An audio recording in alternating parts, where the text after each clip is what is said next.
So what is up guys? It's your boy Red the Icon. So guys, medyo matagal-tagal akong walang upload sa YouTube sa kadahilan ng meron kasi akong pinaghahandaan. May pinaghahandaan kasi ako, may pine-prepare ako na podcast para sa inyo guys. Kasi itong tao na to guys, isa siya sa mga low-key na collector dito sa Pinas. Hindi lang siya basta low-key guys. Sikat din siya at napapalabas din siya sa mga videos na mga sikat na content or event dito sa Pilipinas.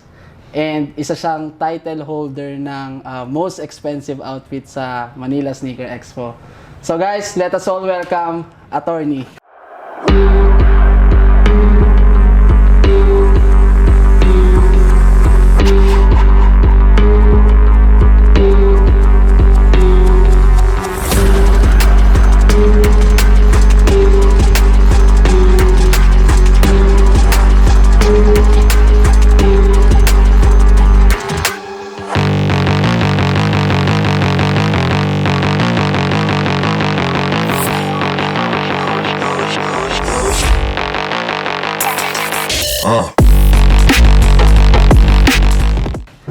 Attorney, welcome po. Welcome dito sa aking podcast. And it's an honor, Attorney, na ma-interview kayo.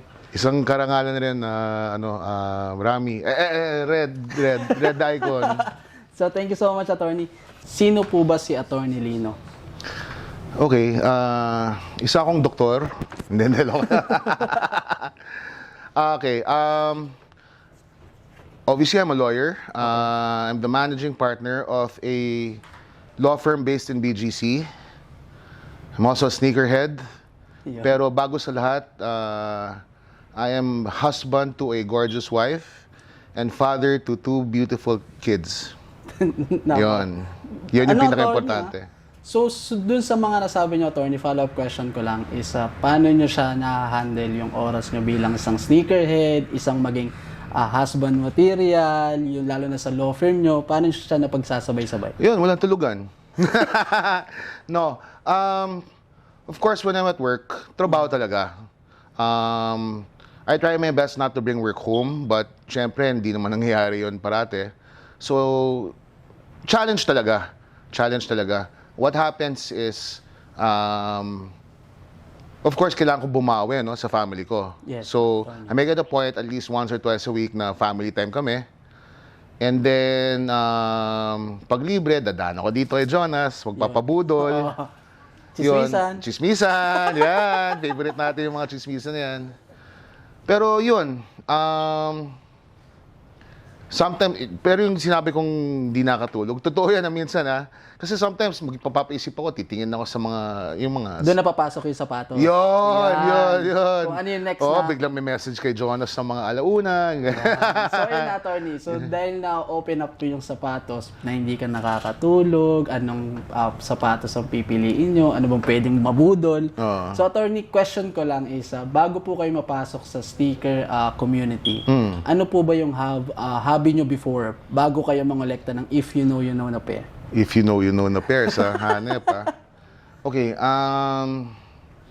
bago ako mangolekta ng hardcore sa sneakers tsaka streetwear, dumaan ako sa relo. Relo. Oo. In fact, for a while, dumaan din ako sa kutsilyo mga pocket knives. Okay. I have a good collection at home. Pero bago ng sneakers, yun, relo. Mga luxury watches, yan, and then eventually actually that's part of my sneaker journey, no. I'm pretty sure tatanungin mo yun sa akin mamaya, pero eventually nag-sneakers ako, and that's where I am now. So yun, Attorney, so nung sabi nyo nga po, nangolekta po kayo ng relo, nangolekta din po kayo ng knives, then sapatos. So nung napasok na nga po kayo sa sneaker community, meron na po ba kayong specific silhouette na, ay, ito na yung kokolektahin ko? Or may pinagdaanan pa po ba kayo bago kayo mapunta sa kinokolekta nyo ngayon so far? That's a good question. If you see my collection now, medyo halo-halo siya. Pero majority nun, SBs. Nike SB. Yeah. So doon kayo nakafocus ngayon, which is the Nike SB. More or less, lalo na yung mga luma, mga 2010 earlier. So for Attorney, ilan ang Nike SB collection niyo? Oh wow. Or give at least, ano mo na lang, attorney, top 5 na Nike SB collection mo. Top 5. Or favorite SB, yeah. Okay. Ito. Okay. White Cements White na cement. Supreme. Tapos meron akong itim na ganito. Okay. Pasok yun. Tapos, meron din akong pula pero hindi pasok yun sa top 5. So, ito, yung Black Cement. Tapos, ano pa ba? Heineken. What the Dunk. Stussy. Stussy. Yeah. Sa attorney, no, yun nga po. So, yun yung mga favorite Nike SB nyo. And so far, hindi lang siya basta-basta, attorney. Talagang if you know na pair yung mga sinasabi nyo na Nike SB. Meron pa po ba kayong gusto pang idagdag na Nike SB collection bukod sa kung ano meron kayo ngayon? Yung parang matagal ko nang hinahunting to, ganito. Yung mga wala ko kasi yung mga super mahal, yung mga milyones. Yung mga Like for example, What the Dunk, or kaya yung mga Freddy, Freddy Cougar, yung mga ganun. Okay sana yun, kaso super mahal na yun eh. sobrang mahal. Yeah, if I were given a choice, I'd rather buy a nice watch. How about kung the- ganun yung presyo. Sa bagay, no, attorney. Oo. How about the 7-Eleven na Nike SB, attorney? 7-Eleven coming soon. Coming soon. Yeah. So, attorney, next. Si attorney po ba yung tipo na for the trend lang po ba kaya ako to binibili or talagang for the collection? More for the collection. For the collection. Pag sinabi mong trend, parang hypebeast, ganun ba? Kunwari, attorney, may bagong release. Ay, bibiling ko yan. Or depende. Depende, no? Pag gusto ko, kukunin ko. Ganun lang kasimple. So, attorney, since sabi nyo nga po, nag-Jordan kayo, nag-Nike SB, what can you say po naman po for Travis Scott silhouettes na papalabas? Travis Scott. Alright. Nabanggit mo yung Jordan 1, no? Yes, attorney. Alright, so, for the record, hindi ako nag-high cut, puro lows lang. If you see my collection, puro low cut lang Sinasabi mo yun. nga yan, attorney. No? Isa lang ang high cut ko. So, yung Travis kasi, let's say for example, yung J1 low na Travis. Yun talagang pag may lumabas, I have to have it. Ganyan. J1. Oo. Tapos, di ba nag-announce sila ng na yung olive yata yung last? Yes. May ganun last. eh. Opo, meron. Last na daw po yun. Tapos kasinungalingan lang pala yun. So medyo na turn off na ako. Na to the point na parang may lalabas na canary, may lalabas na reverse olive and what have you, 'di ba? Ang dami pang nakapili, no? Parang lumalabas parang Yeezys na. So, kumbaga, Alala mo yung attorney, panon ng 350s na Opo. na biglang pare-pareho na lang ng iba-ibang kulay. So, kumbaga, attorney, parang nawawalan ka na ng gana. Di tulad dati na, kailangan may early pair ako na ito. Ganun. Medyo. Ganun na yung nangyayari for the Travis. So, attorney, dun sa Yeezy na papalabas ngayon, na naglabas ng statement si Kanye na hindi daw siya yung lumabas, hindi daw siya yung gumawa ng mga colorway na lalabas this year. Ano yung magiging thoughts mo doon, attorney? Okay, this is my humble opinion, no? Hindi Yeezy yun. Kasi Yeezy si Kanye yun eh. Di ba? So, ano siya? Yung mga lalabas na Yeezy, quote-unquote, Adidas lang yun. So, ano siya, attorney?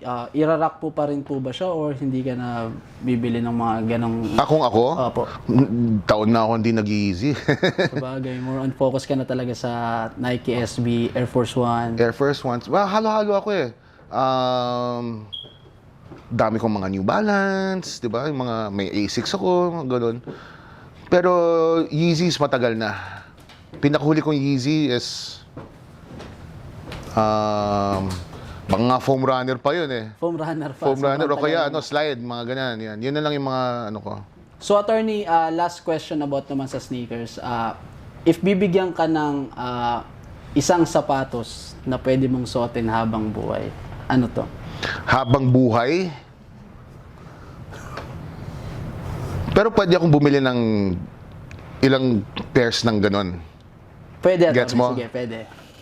Air Force One, triple white. Triple white talaga. No? Ang dami nga din nagsasabi. Napanood ko rin kay Big Boy Cheng, Air Force One din siya, ang alam ko eh. Kasi yun, walang kupas yun eh. Talagang Walang kupas ang Air Force One. bagay sa lahat. Oo, bagay sa lahat. Hindi nagka-crumble. Di ba? Tama. Then, attorney, few questions na lang. Anong masasabi mo doon Kahit sa... damihan mo pa. Anong masasabi mo doon sa sneaker community events or sneaker community na nangyayari ngayon about scam, about sa mga nananakawat, fake, na nagsasabi nila na fake daw yung ganito, nagbebenta daw ng fake. Anong masasabi mo sa mga ganun, attorney? Alright, okay. Ayan na, Yung mga ganyang painit na, guys. Yung mga ganyan scam kasi, alam mo, since time immemorial, may mga scam na eh. 'Di ba? Sa mga, kahit anong negosyo or whatever. Siyempre, tatamaan rin yung sneaker business or sneaker community. Natural lang yon. So what can you say about that is, mag-ingat na lang yung mga yung mga sellers, of course, also the buyers. Opo. No, kasi ultimong ang buyer ang kawawa hindi naman yung seller. Sabagay. 'Di ba? Kawawa ang seller kasi sira ang pangalan niya. Pero kawawang buyer lalo na yung yung batang hindi kumain ng ilang araw para makapag-ipon ng baon pambili ng sapatos, yun yung kawawa. Tama to. So what can I say about that? You have to trust the seller, no? And how do you trust the seller? The seller has to make it a point na hindi lang umaasa sa check or whatever. May iba-ibang siyang sources para makita kung yan legit check. May marami siyang not just one, no? Once na may establish 'yon, okay na 'yon. Kasi mga iba check okay na. Minsan may mga lumulusot. StockX ang daming lumulusot, di ba? Na-issue ang Oh, di ba? So ingat na lang. Ingat na lang. Di ba? Tapos, attorney, last question bago natin tapusin tong podcast.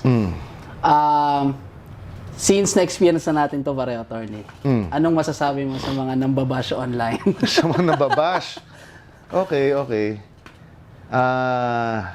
Kwento ko lang yung nabash ako. Sige, attorney. Alright. Sorry. Okay lang, attorney. Okay lang. Alright. So, may MSE. Naka what the ducks ako. Attorney. Alright. So, I got interviewed. And then, tinanong ko magkano. How much is the pair you're wearing? So, sinagot ko kung magkano. Oops. Sige, attorney. Sinagot ko magkano. Madaming na-shock kasi mahal eh. Mahal. Mahal eh. So, although I personally don't have social media, ang dami nakakita na kakilala ko na nagsubong, yung dami nag-bash sa'yo. Ganun. So, kung ano nung mga sinasabi, yung ang pangit ng sapatos mo. Kasi yung pag what the, di ba, more or less, halo-halo, parang Frankenstein, di ba? Kung wala kang alam sa sapatos, talagang mapapangitan ka. Most likely. Ganun yung concept ng what the dunk eh. But tulad ng sinabi mo kanina, if you know, you know, ay puta, astig to. Di ba? Tama. Ngayon, kung ano nung mga sinasabi, umabot ba sa pangit ko daw, taba ko daw, and wala nang connection sa sapatos. So, ako naman, of course, una maiinis ka, no? Putangin na, sino ba tong mga to? Di ba? But, at the end of the day, you know what? Yung mga bashers na yan, siguro let's talk about why do people get bashed. Medyo mag-lecture ako ng konti. Why do people get bashed? Tingin ko kasi, it's either they're jealous or hindi nila magets, hindi nila maintindihan. But at the end of the day, bitter sila. Tama. Di ba? And ako, hindi sa nagyayabang ako, pero life is good for me. Di ba? Yung mga nagbabash sa mga yan, they bash people because parang that's the only way that they can get back at them for being more successful or yung mga tipong ganon. Di ba? Inggitero eh. Mga bitter eh. So at the end of the day, sino mas mukhang gago? Ako o sila? Sila. There you go. So yun, guys. So yun ang mga lecture na makukuha natin kay attorney. Dagdag ko lang. Ano, attorney? Yung mga ganyan, yung mga nagbabash na ganyan, tawag dito, pag ina-analyze mo, tayo na kaya hindi umasenso yung Pilipinas eh. Yun yung nakakalungkot. Kasi kung lahat kayo inggitan, anong mangyayari? Hindi na lang yung Yun nga, putya attorney. ayos yan ah. gagaling ako, magpupursige ako. O di lahat tayo masenso. Ganun na ngayon, no? Parang ano na siya eh, nagiging Philippine culture na siya eh. Na Oo. imbis tulungan natin ng mga bawat isa na umangat. Oo, parang sa ano, naghihilang kwento sa akin, sorry to cut you off kwento sa akin ng mga kamag-anak, yung mga barkada ko sa States. If you go to the States, there's a Chinatown, there's a Japantown, there's a Koreatown. Halos walang Philippine town. Kasi, puta, ano daw doon inggitan daw Siraan, oh shit, yung isa naka-Mercedes, siraan, mga ganun. Alam mo yung tipong ganun? Nangyayari. Sad to say, ganun yung Pinoy mentality And hindi, medyo nakalungkot yung ganun. Sana hindi ganun. Which is nangyayari din sa sneaker community. Di ba, Nas? Oops! So yun guys, that's it, attorney. Thank you so much, attorney, and it's an honor, attorney, na ma-interview kayo dito sa podcast ko. Thank you rin, Dami. Red. So red. guys, hi Migo. Thank you so much for watching. Abangan nyo yung next na aking i-interview dito sa Red Talk. And yun, attorney, any shoutouts? Sa wife mo, attorney, sa mga anak ko. Shout out to my lovely wife, to my beautiful kids. Babalik tayo sa ng mga nambash Thank you kasi balita ko, ang dami rin nagbash sa mga nambash. Gets? Gets. So thank you sa mga yon. Tapos yung mga sa mga nagbash, if it made you feel good na nang bash kayo dahil malungkot ang buhay ninyo, you're welcome. Peace.